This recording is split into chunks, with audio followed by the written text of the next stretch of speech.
16. I heard screams from down on the stage. As I plunged down, I saw the clipboard fall from Mr. Keene's hands. I saw Ryan's mouth open in shock. He shot out both hands as if trying to catch me. I landed hard on my hands and knees on the stage floor. Pain roared through my body. I rolled onto my back and let out a startled gasp. Why did I do that? Why on earth did I leap off the top of the ladder? Was I losing my mind? Help her! Someone shrieked. The auditorium rang out with shrill, frightened cries. Did she fall? Did she jump? Is she okay? Somebody, call 911. I saw Ryan and Freddie and some of the kids in the stage crew running toward me, but I didn't wait for them. I jumped to my feet and ran off the stage. I bumped past Jenny and bolted up the aisle. I heard everyone calling to me, but I didn't stop. I didn't want to answer their questions. I didn't want to tell them why I jumped like that, because I didn't know why I did it. I knew I couldn't explain it. I've been acting so strangely all day, since breakfast. I hadn't felt right. I hadn't felt like myself. I knew I had to go somewhere and think about it all. But first I had to find out what my mom was calling me at school. I burst breathlessly into the principal's office. The phone was off the hook on Jenny's desk. I grabbed it up. Hi, Mom. It's me, I said breathlessly. Allison? Why are you so out of breath? Mom demanded. I jumped off top of the ladder, I blurted out. It was so strange, Mom. I thought I could land on all fours. I waited for her to reply, but I could hear her saying something to Tanner. A few seconds later, she came back on the phone. Sorry, I didn't hear you. Tanner always interrupts when I'm on the phone. What were you saying, Allison? Nothing. I no longer felt like explaining it. What's wrong? I asked her. Why are you calling? I need you to come home and babysit Tanner, Mom replied. Your father and I have to go see my sister. Some kind of emergency. You know, Aunt Emma. She sounded really frantic. You want me to come home now? I asked. Please hurry, Mom said. I don't want to leave Tanner alone. He's in one of his moods. She sighed. Poor guy. I think something scared him at school or something. He's been acting so tense. I didn't really feel like going back to the auditorium. I didn't want to face all the questions from everybody. I was glad to have an excuse to leave. I'll be right home, Mom, I said.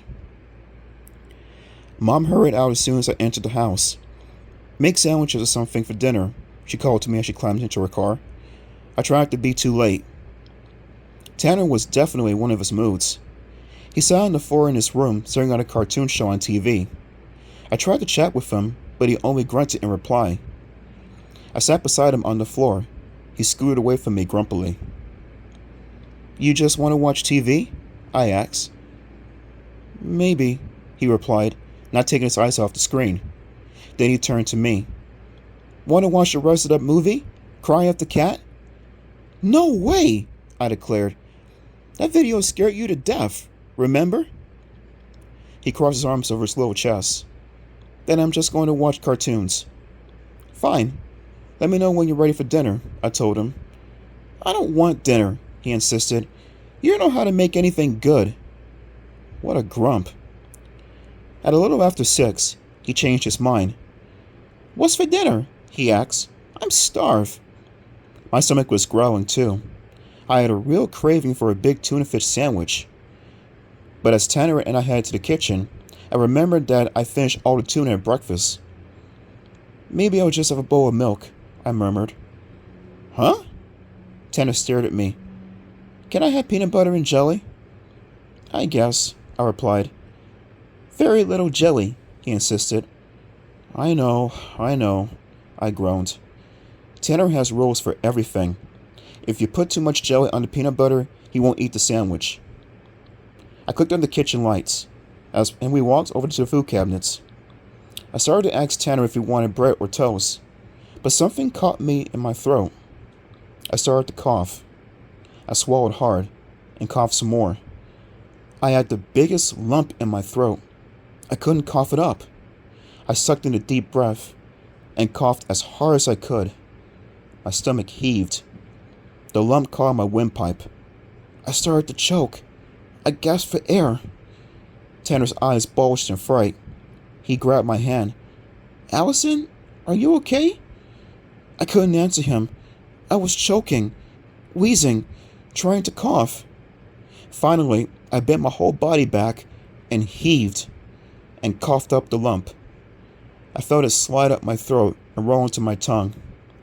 Breathing hard, I reached into my mouth and pulled it out. Oh! I uttered a groan of disgust. A wet, gray hairball, as big as a ping pong ball. I held the disgusting wad of gray hair in the palm of my hand and stared at it in horror. Yuck! That's so gross! Tanner cried. I turned away from him. I didn't want him to see how frightened I felt. What is happening to me? I wondered. I knew it had something to do with that cat, Rip. Allison? Are you sick? Tanner asked in a tiny voice. I don't know, I stammered. I stared down at the disgusting hairball. I have to go back to that creepy house, I decided. I have no choice. I have to talk to Crystal. She has to tell me what is going on. I can't wait another day, I told myself. I'll go tonight.